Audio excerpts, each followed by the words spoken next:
गद्दार वजीर भोतारन जा टगे छॾिबा लाश वणन में हमला कदा फौजी शावणन में हाणे दुश्मन सा मैदान फिर सिंध दा कुर्बान फिर देश दा कुर्बान जसा मारसर जसका मारसर जे मरकजी प्रेस तर्जुमान भाई सरमत खुश के गुजारिश कंदोस त उहे बि अचन ऐं पंहिंजे महबूब साथियुनि सां पंहिंजे ख़्यालनि जो इज़हार कनि। इन स्टेज ते सिंध यूनिवर्सिटी जे बागी नौजवाननि सां मुखातिब थियण जो मौक़ो मिलियो आहे। ऐं तव्हां सां मुखातिब थियण खां पहिरियां असांजे हिकिड़े महबूब दोस्त जेको वतन सिंधु देश जी आज़ादी जे उन आशिक़नि जे काफ़िले में रियासती अताब जो शिकार थी शहादत माणी उन खे हीउ शहर ॾाढो वणंदो अॼु आऊं पंहिंजे मौक़िफ़ रखण खां पहिरियां उन शहर सां शुरूआत कंदुसि त वञ मुंहिंजी धरतीअ तां वञ तूं वञ मुंहिंजी धरतीअ तां वञ तूं वञ पंहिंजी धरतीअ ते वञ तूं ज़ोरी पोख न भेल अची को ज़ोर ज़ईफ़ न कावड़ जई हू शाह लतीफ़ न कावड़ जई ऐं मूंखे ॾींहं चई न विझे हण भाला ॾाढा भाकुन हण ऐं सूर्य थी काई ढाल न खण हा उन खां अॻु हा उन खां अॻु जो तोखे न मिले लाहौर जो दग वञ मुंहिंजी धरतीअ तां वञ तूं वञ पंहिंजी धरतीअ ते वञ तूं। स्टेज ते वेठल जीएसएस स्टूडेंट फेडरेशन जी मरकजी सदर मोहतरम असद सिंधियार ऐं समूरी मरकजी कैबिनेट मानवारा सिंध जा क़ौमी दानिश्वर साईं असगर सिंधी साहब ऐं जसाब सिंध यूनिवर्सिटी जे समूरनि दोस्तनि ऐं साथियुनि खे ऐं पिंडाल में वेठल सिंध जे हिलाली पुटनि खे जीअं सिंधु देश जीअं साईं जीएम सैयद जीअं शहीदान सिंधु देश। स्टेज ते साईं असगर सिंधी वेठा आहिनि। असांखे सालनि खां पोइ साईं खे ॿुधण जो हिकु दफ़ो ॿीहर मौक़ो मिलियो आहे। आउं तमामु मुख़्तसिर ॻाल्हाईंदुसि।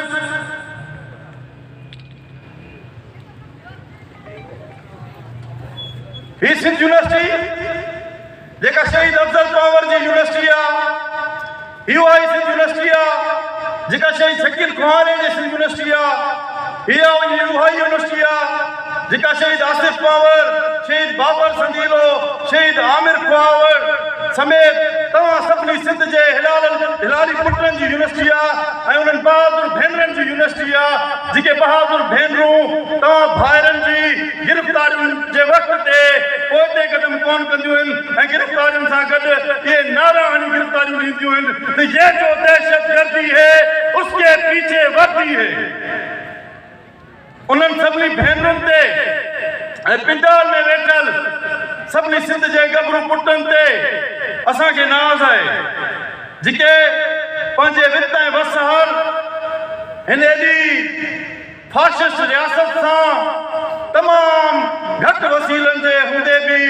मद मुक़ाबिल लॻा बीठा आहिनि ऐं पुठिते पेर कोन था पिया कनि।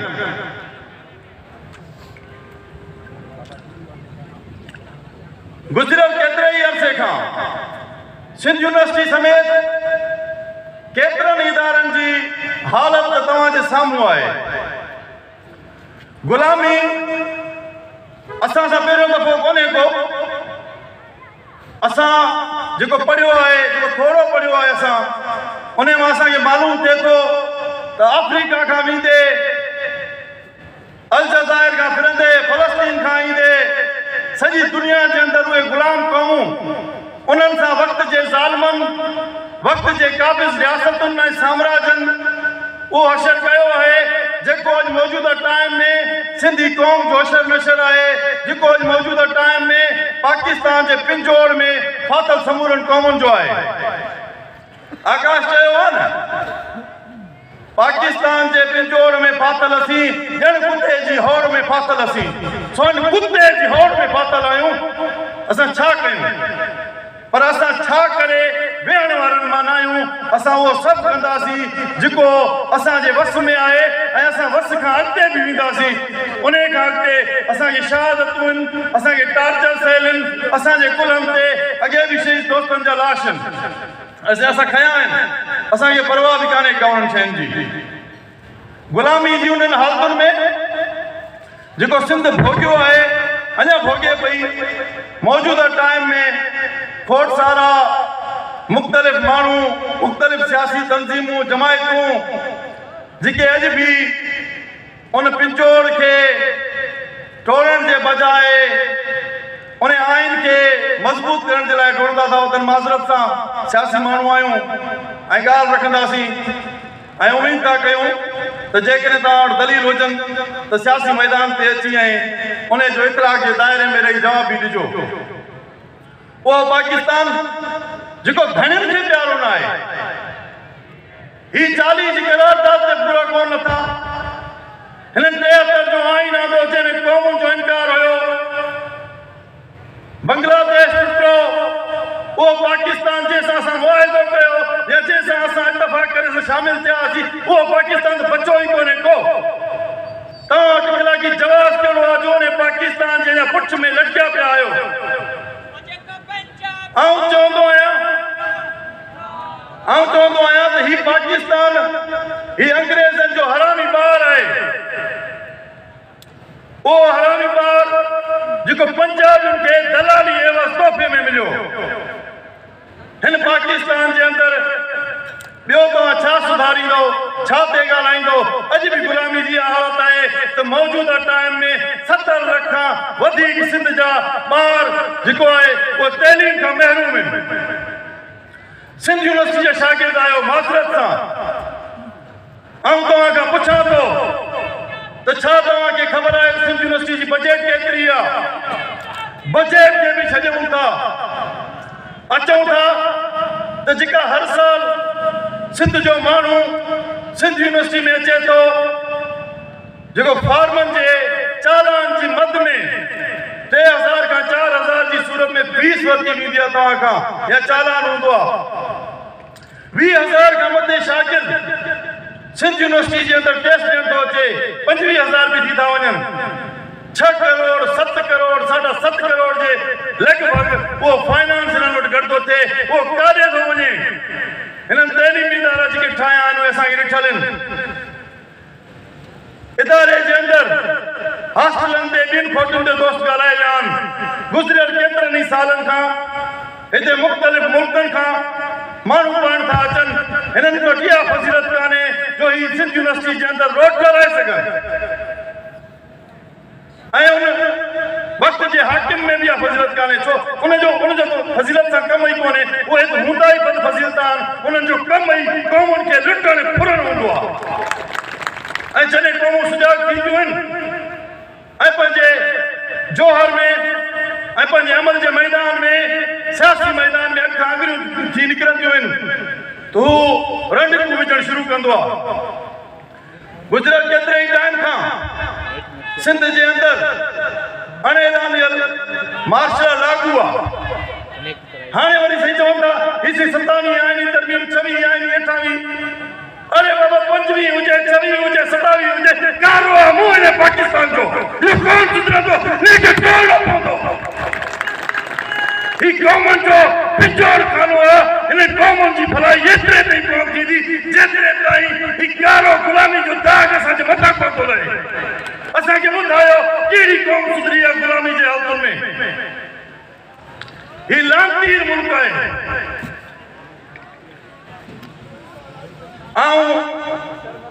ही माज़रत सां वरी असां ग़ुलामी जे हालतुनि में आहियूं, ऐं ही असां को जज़्बात जेका आहे उहा फितरी हिकिड़ो इहो अहसासु आहे जेको किथे बि तव्हांजे मथां अची सघे थो। असल में ॻाल्हियूं गच आहिनि। सिंध यूनिवर्सिटी जे नौजवाननि सां दिलि बि चए थी ॻाल्हाइण ते। केतिरे ई वक़्त खां जेको सियासी प्रोग्रामनि जी राउनि में रंडिकूं विझनि पिया, दरअसल ही चाहिनि पिया जेका उन्हनि जी ख़्वाहिश आहे ही चाहिनि पिया त असां बंदूक जे तरफ़ वञूं ऐं इहा ॻाल्हि कंहिंखां बि ॿुधी कान्हे त दुनिया जे अंदरि इनकलाबी माण्हू जॾहिं पंहिंजे रस्ते सां निकिरंदो आहे उन खे राह में रुकावटूं ईंदियूं आहिनि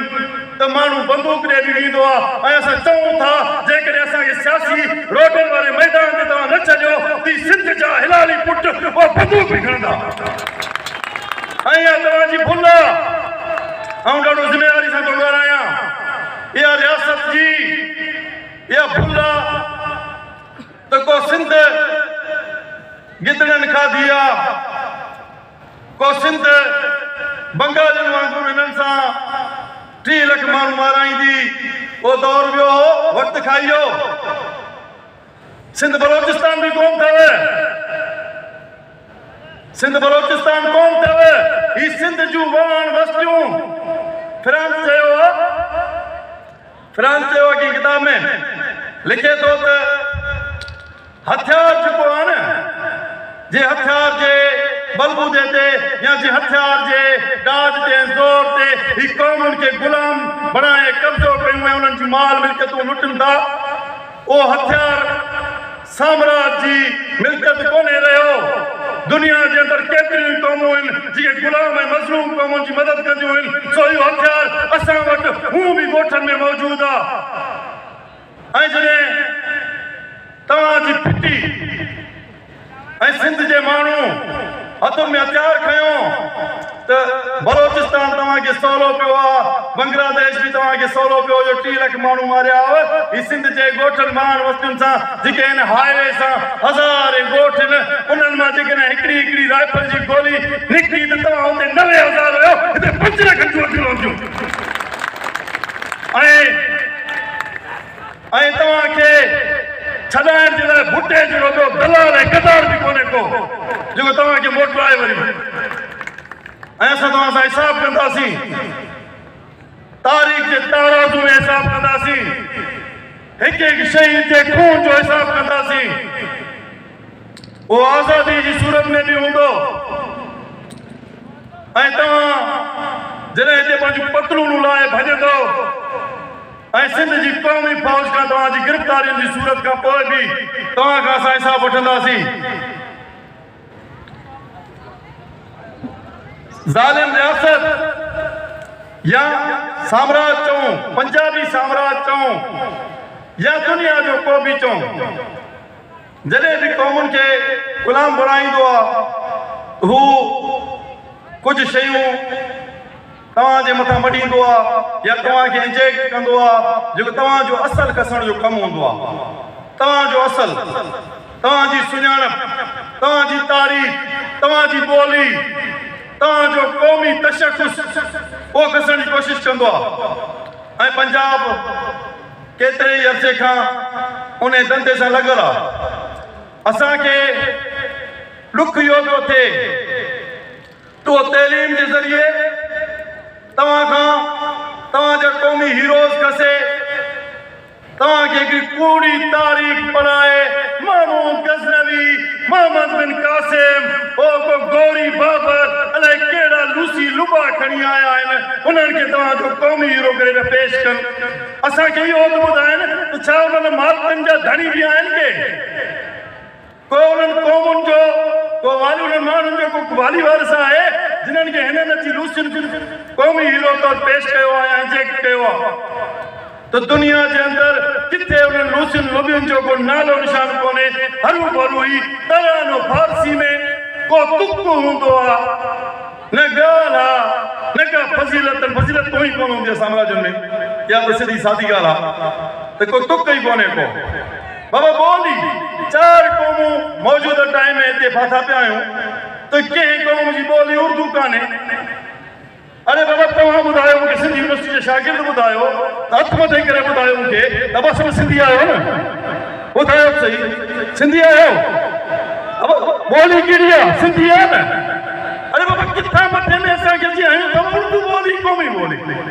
अरे बाबा असां रद्द था कयूं असांजी ॿोली सिंधी ॿोली आहे असांजो हीरो राजा दूल्हा दरिया खान आहे जिस तलवार सां हर उन्हनि खे शिकस्त ॾिनी राजा ॾार उहो जे भॼी वञण खां वतन जे मथां ऐं नंगनि जे मथां ऐं दंगनि जे मथां सिर ॾियण खे अहमियत ॾिनी असांजो हीरो रूपलो कोहली आहे जेको अंग्रेज़नि खे टोटलो चबाए ऐं कानून जे मोर्चे थो विढ़े असांजो हीरो रूपलो असांजो हीरो हेमंत लालाणी आहे जेको सखर में बि अंग्रेज़नि जूं रेलगाॾियूं किराइण जी ज़रूरत ऐं हिमत थो करे असांखे इहे कूड़ा हीरो इहे ठग चोर लुटेरा डाकू मज़हबी इंतिहा पसंद असांजा हीरो न आहिनि सिंध रद्दी करे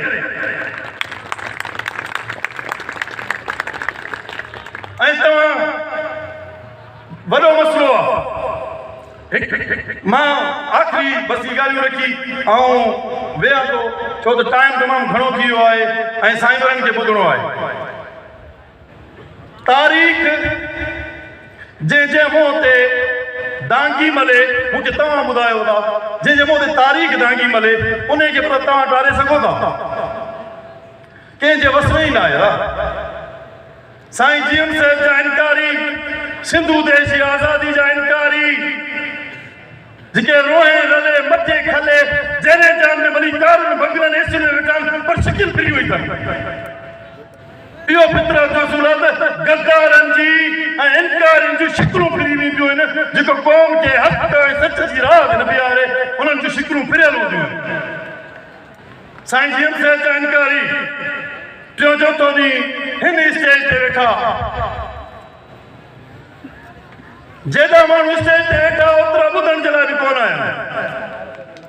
इहा हालत अथनि तारीख़ इन खां वधीक कहिड़ो पुछो ॾे मूंखे ॿुधायो इहो तारीख़ जो पुछो अथनि कहिड़ो बि गंद कढाइण चाहिनि नथा कढाए सघनि ऐं सिंध जे अंदरि पाण खे आहिनि त हिकिड़ी मखलूक पर ॾाढो पढ़ियो लिखियो था सम्झनि हिकिड़ा विलागर आहिनि हिकिड़ा साईं टिकटॉकर आहिनि हिकिड़ा वरी के जाली सहाफ़ी न लाइ छा आहिनि उहे मुसलसल कोशिशि कंदा था रहनि त क़ौमी तहरीक जो बयानो मटाइजे या रियासती जो बयानो आहे उहो क़ौमी तहरीक जे मथां मटिजे अरे बाबा चवनि था जीअं सिंधु दोस्त छो था चओ अरे बाबा चवनि था सिंधु देश मुक़दर साईं जिम से रह भला छो था चओ अरे बाबा असां जॾहिं सिंध जो क़ौमी तरानो पढ़ी सिंधु देश जी धरती तो ते पंहिंजो असीस निमाया मिट्टी माथे लाया कींजर खां कारूंजर ताईं तोखे चश्मन चाया मिट्टी माथे लाया ऐं तुंहिंजी मिट्टी मंझ मिलाजे आऊं अमरता पाया भाग भलेरा ठाया मिट्टी माथे लाया असां चई चुका आहियूं असांजी ज़िंदगी जी परवाह तव्हां न कयो तव्हांखे असां सां हमदर्दी करण जी का ज़रूरत न आहे जेकॾहिं बयानो मटाइण था चाहियो त तव्हांजी भुल आहे सिंध जी क़ौमी तहरीक वटि पंहिंजो बयानो आहे असांजो रहबर जीवन सैद आहे हुन सां इहा राह ठाहे ॾिनी आहे तव्हांखे घणो खान खान थियण जी का ज़रूरत कान्हे का न त तव्हां वटि अहिड़ो इल्मु आहे न अक़ुल आहे ऐं तव्हां मुसलसल अहिड़ियूं हरकतूं कंदा था रहो यादि रखो असां चवंदा रहिया आहियूं ऐं असां सुञाणा आहियूं सिंध जी क़ौमी तहरीक सां छेड़छाड़ न कयो असां अॼु रियासत जे ताब जे बावजूदु भली जो कमज़ोर सूरत में बि हुजूं तॾहिं बि रियासत जे मथे जो सूर बणियल आहियूं ऐं गद्दार जो मामिलो असां वटि छा सॼी दुनिया जी क़ौमुनि वटि चिटो ऐं वाज़े हूंदो आहे त गद्दार जी मौत गोली सां थींदी आहे ऐं उहा गोली उन खे सीने में न पुठी में लॻंदी आहे ऐं इहे खेच कंदो इहे हरकतूं कंदो त सिंध जी क़ौमी तहरीक न तव्हांखे कल्ह माफ़ कयो आहे न तव्हांखे अॼु माफ़ करे थी न तव्हांखे सुभाणे माफ़ कंदी इहे पंहिंजा बयान पाण वटि संभाले रखो असांखे आया इश्क सम्झाइण इश्क सम्झाइण आया इश्क जी ख़बर अथनि इश्क जी आइन जी ख़बर अथनि हीअ त पोइ सोणी खे बि चवंदा त सभा चढ़ी ही उहे आशिक़ आहिनि न टाटर सैलन खां वधीक बि कहिड़ियूं वज़तियूं मूंखे ॿुधाए सही को जेलनि में असां जेके या वरी मुसलसल हिकिड़ी ॻाल्हि कंदा था अचनि त बसि सिंध जे अंदरि आज़ादी जी का तहरीक न पई हले अरे बाबा साल जो साईं मोहम्मद अयूब कंगड़ो इंसाफ दायो शायद मुर्तजा जोड़े जो फकीर एजाज का हो सोहेल रजा भट्टी तालिब निगारी ऐं केतिरा ई पठान खान जोरानी ॿिया केतिरा ई दोस्त गुज़िरियल 10 सालनि खां रियासत जी अताब जो शिकार आहिनि असांखे ॿुधाइनि त सही उन्हनि जे कहिड़े चाचे मामे जी रिक बकरी चोरी थी जिते केस में 10 सालनि खां टॉर्चर सालनि में ये सिंधु देश जी आज़ादी जा उहे पतंग अॼु बि अरबाब भील खां वठी कल्ह असांजा ॿ दोस्त आज़ाद थिया आहिनि सरमल मीराणी ऐं गनी अमान चांडो पर उन खां अलावा बि अरबाब भील खां वठी मेहरान मीराणी सोहेल मीराणी वकार खुश्क ऐं ॿिया केतिरा ई दोस्त कराची हैदराबाद सखर जे सेंट्रल जेलनि में अॼु बि सज़ाऊं पिया भोॻनि असां इहो न ॿुधायो असां जदोजहद जे मैदान में बि आहियूं असां पंहिंजे कम सां लॻल आहियूं सो तव्हांखे ॿुधाइण जी का ज़रूरत कान्हे असांखे त आज़ादी जे रिक में हले ऐं इश्क खे त तव्हां लॼायो इश्क ते तव्हां ॻाल्हायो न जेके ॿार बंगला वठी वेठा आहियो तव्हां बिलागर जी हैसियत आहे वञे थो यूरोप बिलागर जी हैसियत आहे वेठो ऑस्ट्रेलिया बिलागर जी हैसियत आहे वेठो इटली असांखे न ॿुधायो ऐं इश्क जो इनाम इश्क जो इकराम असांखे ख़बर आहे ऐं इश्क जो नतीजो बि असांखे ख़बर आहे इहो आशिक़ अॼु बि अहिड़े सियारे जी राति में वेठा आहिनि लतीफ़ सोणी जे लाइ इहो कोन चयो सियारे से राति में जा गिड़ी वसंदे नी हलो त पुछूं सोणी जा कर जाणे नी जंहिंखे राजा नी मेहारी मन में ॿुधायो इश्क ॾिसंदो आहे छा इश्क के नतीजन जी परवाह न हूंदी आहे ऐं असांखे न आहे सिंधु देश जी आज़ादी जे लाइ हिकिड़ो सिर्फ़ छा जेकॾहिं सॼो घर खोई छॾनि त बि परवाह न आहे असांखे चयो आहे मरी वोट जो असां मरी वोटंदासीं असांखे खणंदो असांखे छॾींदो जदोजहद जे मैदान में हूंदासीं साॻियो वापस गेट बंदि करे बीठा हूंदासीं ये तव्हांजी भुल आहे त तव्हां जूं इहे अज़ियतूं ही तव्हांजो टार्चर ही तव्हां जूं इहे टीका टपड़ियूं इहे तव्हांजा तरकताली अंदाज़ इहे आजू पुछाऊं इहे असांखे मुफ़त करे छॾींदियूं तव्हां भुलियल आहियो छो त असांखे ख़बर आहे असांखे लतीफ़ चयो आहे जेको साईं जीएम जो रहबर आहे ऐं असांजो बि रहबर आहे चए थो तूं जा काल मुईअ त काली गरी पीरीअ खे कॾहिं कान सुई का सगी गरी सजणे अबस सखियूं कोन गॾिबियूं आहिनि इनकलाबनि जे पंध में टार्चर सेल जेल अज़ियतूं भोगनाऊं इहो आशिक़नि जो इनाम हूंदियूं आहिनि सो सखी पतारी वेठी हुजे हा त पोइ ससी पुनू वारा पंध न करे हा सोणी चीड़ा पीड़ा चक में घुर में घुरे सवार उहा इन्हनि या सोणी जे लाइ लतीफ़ चयो आहे तो ही तालिब हक़ जी तोड़ी लाडू तोड़ न मला न मकड़ी नई खणी दौड़ पानी पिनी बोड़ सोणी जेके सीर में लतीफ़ चए थो तो अॼुकल्ह सोणी दरिया जेको दरिया दबका थो हुजे जेको दरिया मौजूद में हुयो उन मौजूद जे हुजण जे बावजूद सोणी जे इश्क में उहो दरिया पानी पिनी बोड़ हुयो ऐं सोणी चयो त मसलो ई न आहे ये सब तकलीफूं सब अज़ियतूं सब दुश्मन को उन्हनि जी हैसियत न आहे जो असांखे दिलाए सघनि असांखे हिन इश्क सां हटाए सघनि आख़िर में ऐं पंहिंजो ई नज़म तव्हां दोस्तनि खे नज़र करे ऐं पंहिंजी जाइ वठंदुसि त गार गुलामी गंदी आहे गार गुलामी गंदी आहे काश इहो एहसास हुजे हा तूं बि मूं साण हुजी हा तूं बि विड़ी हा मां बि विड़ा हा तुंहिंजा मुंहिंजा यार विड़नि हा नंढड़ा पितकड़ा ॿार विड़नि हा मुस्तक़बिल जा महिमान विड़नि हा ज़ंगल जा हथियार विड़नि हा धरती ते अञा न थिया धरती ते अञा न थिया भेड़ कोई भान पुछे हा मुंहिंजी माउ न इहे सुचे हा कंहिं बि वॾी जो न वरपुछे हा सोणी मुंहिंजी सिंध जूं भाॼियूं ईअं न धरती खे जाॻनि हा रोडनि ते न ईअं रुलनि हा धारियुनि खे उहो मिंद न कनि हा हीउ नज़र मुंहिंजो दरिया जो लिखियलु आहे जॾहिं कराची में असांजूं भेनरूं असांजूं धीअरूं सिंध जूं राणियूं हितां पहिरें पंध कराची पहुतियूं ऐं उन टाइम में मंज़ूर पश्तीन कराची जे अंदरि हिकिड़ो कठ करे कयो जंहिंमें असांजी वधड़ियूं हुयूं ऐं मंज़ूर पश्तीन खे चयो असांजे गुम माण्हुनि जे लाइ आवाज़ मारियो त सोणी मुंहिंजी सिंध जूं भाॼियूं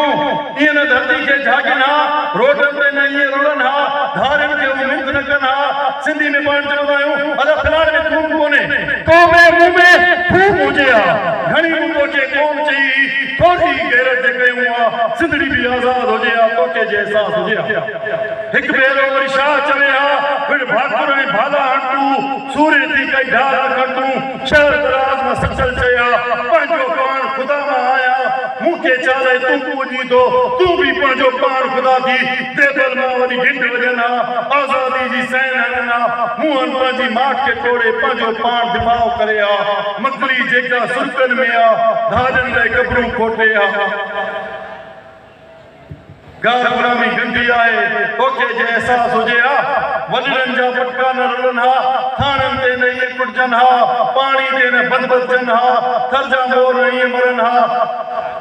ऐं मता मिलण जे लाइ ॾुखियो हुजे जनरल जूं अखियूं कटजनि हा कर्नल जा कन पटजनि हा गार गुलामी गंदी आहे तोखे जे अहसास हुजे हा सिंधड़ी बि आज़ाद हुजे हा